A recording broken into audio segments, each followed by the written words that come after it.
ইহার পরেই তিনি ঘোষণা করিতে করিতে এবং ঈশ্বরের রাজ্যের সুসমাচার প্রচার করিতে করিতে নগরে নগরে ও গ্রামে গ্রামে ভ্রমণ করিলেন। আর তাহার সঙ্গে সেই 12 জন এবং যাহারা দুষ্ট আত্মা কিংবা রোগ হইতে মুক্তা হইয়াছিলেন এমন কয়েকটি স্ত্রীলোক ছিলেন। মগদলিনী নাম্নী মরিয়ম, যাহা হইতে 7 ভূত বাহির হইয়াছিল, যোহানা, যিনি হেরোদের বিষয়াধ্যক্ষ কুশের স্ত্রী, এবং শোষণ্যা ও অন্য অনেকগুলি স্ত্রীলোক ছিলেন। তাহারা আপন আপন সম্পত্তি হইতে তাহাদের পরিচর্যা করিতেন। আর যখন বিস্তর লোক সমাগত হইতেছিল এবং ভিন্ন ভিন্ন নগর হইতে লোকেরা তাহার নিকট আসিতেছিল, তখন তিনি দৃষ্টান্ত দ্বারা কহিলেন, বীজ বাপক আপন বীজ বপন করিতে গেল।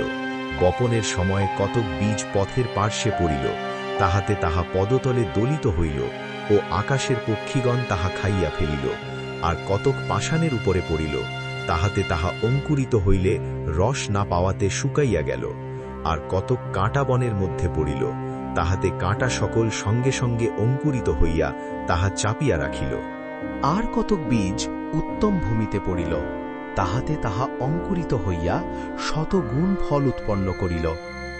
এই কথা বলিয়া তিনি উচ্চ রবে কহিলেন, যাহার শুনিতে কান থাকে সে শুনুক।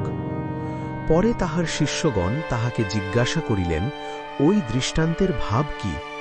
তিনি কহিলেন, ঈশ্বরের রাজ্যের নিগূঢ় তত্ত্ব সকল তোমাদিগকে জানিতে দেওয়া হইয়াছে, কিন্তু আর সকলের নিকটে দৃষ্টান্ত দ্বারা বলা গিয়াছে, যেন তাহারা দেখিয়াও না দেখে এবং শুনিয়াও না বুঝে।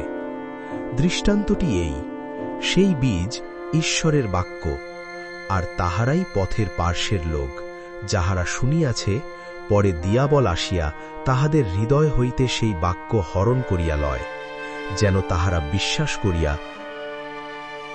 পরিত্রাণ না পায়।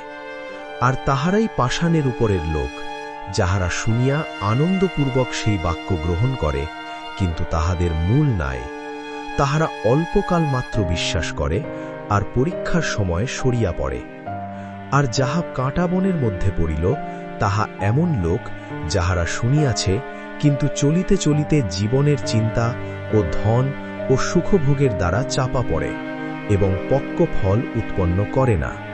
আর যাহা উত্তম ভূমিতে পড়িল, তাহা এমন লোক, যাহারা সৎ ও উত্তম হৃদয়ে বাক্য শুনিয়া ধরিয়া রাখে এবং ধৈর্য সহকারে ফল উৎপন্ন করে।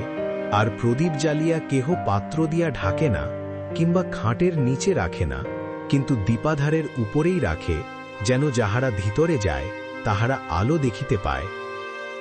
আমেন।